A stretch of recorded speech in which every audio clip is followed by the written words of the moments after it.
उन्हाळा, कैरी आणि कैरीचे पदार्थ हे सर्व उन्हाळा सुरू झाला की सुरू होतं. अशीच एक रेसिपी घेऊन आली आहे, तर व्हिडिओ पूर्ण बघा. चॅनलला सबस्क्राईब करा, कमेंट करा, लाईक करा. आज आपण बनवतो आहे कैरीपासून गोड साखर आंबा. आता साखर आंबा म्हणला तर अर्थातच गोड येणार आणि यात छान असे टिप्सही असतील, तर व्हिडिओ पूर्ण पहा.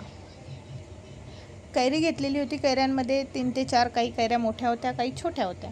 कैरींचे साल काढून घेतली. आता ही साल व्हिडिओमध्ये सोपी वाटते, पण ही काही सोपी जात नाही बरं काढायला, जरासा त्रासच होतो. त्यानंतर पूर्ण कैरी सोलून घेतल्यानंतर त्याची साल काढून घेतल्यानंतर छान असं किसणीने किसून घेतला, त्याचा किस तयार करून घेतला. आणि किस करताना एका दिशेने थोडंसं किसा जास्त असं मागे पुढे हात करून किसू नका, जेणेकरून लांब लांब काप असे पडतील.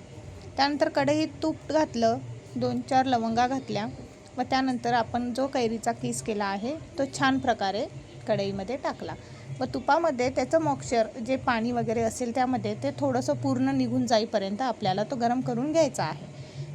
त्याला 3 ते 4च मिनटं लागतात, जास्त काही लागत नाही. सुरुवातीला कढई गरम होईपर्यंत आपण हाय फ्लेम ठेवू शकतो, नंतर ती लो करा. जोपर्यंत कैरी व्यवस्थित पाणी वगैरे त्यातलं रिड्यूस होत होतं तोपर्यंत मी इकडे विलायची घेतली होती, 3-4 विलायची घेतली, थोडे साखरेचे दाणे घेतले व त्यामध्ये ती बारीक करून घेतली व नंतर आपल्या त्या मिश्रणामध्ये घालून घेतलं. त्यानंतर ते छान प्रकारे मिक्स केलं व कैरीचा ज्या प्रकारे आंबटपणा असेल, जरा गोडसर असेल तर साखर कमी लागते, आंबटपणा जास्त असेल तर साखर जास्त लागते. तर आपल्या आवश्यकतेनुसार, चवीनुसार आपल्याला जसं आवश्यक असेल त्या प्रकारे साखर घालायची आहे. जास्त गोड असा काही छान लागत नाही, तर गोड आंबट असाच साखर आंबा हा छान लागतो. तर मी त्याच प्रकारे साखर घातली होती, कारण की कैरी ही आमची चांगलीच आंबट होती. तर मी 4 ते 5 कैऱ्यांना 1.5 वाटी साखर घातलेली होती. व कैरीचं जेव्हा आपण त्याला मिक्स करतो आणि ते होत येतं, त्यामध्ये जेवढं मॉइश्चर आहे एक तर ते रिड्यूस होत जातं व तसंच त्यावर खूप छान अशी ग्लेज येते, चकाकी येते, चमकते. तेव्हा समजायचं की आपला साखर आंबा होत आला आहे. आता इथे तुम्ही पाहताय गॅस बंद आहे तरी मी हलवत आहे, कारण की आपण त्याला थोडंसं असं रसाळ असं ठेवणार आहोत.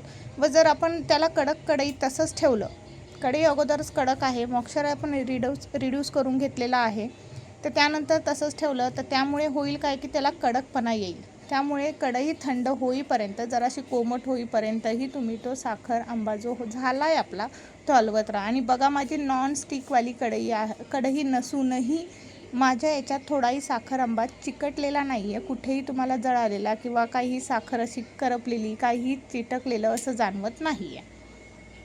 तर या प्रकारे तयार होतो साखर आंबा आणि चवीला छान लागतो पोळीसोबत, ब्रेडसोबत. जामऐवजी तुम्ही मुलांना देऊ शकता. तर रेसिपी कशी वाटली सांगा, सबस्क्राईब करा, लाईक करा, कमेंट करा आणि जेव्हा रेसिपी बनवाल तेव्हा नक्की सांगा की तुम्ही केलेला साखर आंबा हा कसा झाला. थँक्यू. बाय.